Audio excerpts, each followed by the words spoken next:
xibaar yu wér te wóor ca tàng-tàng ba abonnez-vous pour ngeen di mën di jot suñuy vidéo.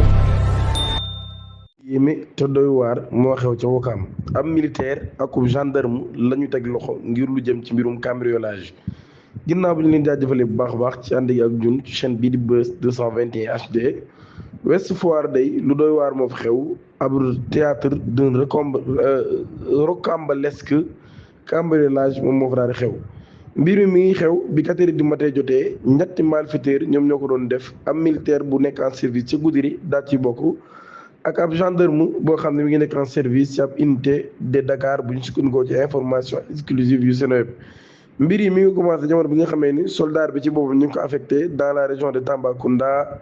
moom mii day mu daal di jël oto papaam ci loo xam ni yëgu ko daal di ànd ak gendarme ak beneen civil ngir daal di cambriolé ab domicile bu nekk ca Ouest Foire ca foofee nag daal ñoom trio ba daal nañ fay dérobé ab moto TVS ginnaaw ba tamit nag daal ñu daal koy chargé ci oto bi nga xam ne ci lañu yoroon. Ayant constaté le vol, le propriétaire de l'engine a réussi à filmer avec son téléphone le véhicule transportant les 3 malfaiteurs avant de les prendre en chasse. maanaam kon bi nga xamee ne gis nañ sàcc nañ ko moom mi nga xam ne moom moto bi nag daal daan nay jéem a jël téléphone am daal di filmer oto bi nga xam ni moom moo doon transporté ñetti defkatu ñaawteef yi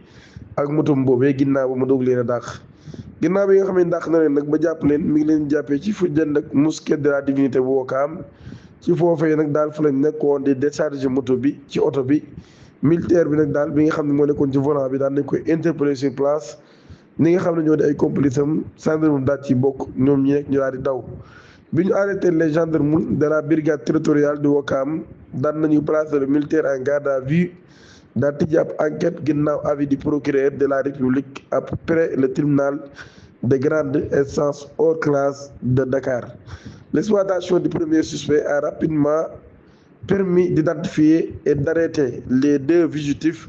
Les 3 mis en cause auraient reconnu les faits sur procès verbal. À l'issue de l'enquête, la brigade de Wakaam daal nay déféré au parquet de Dakar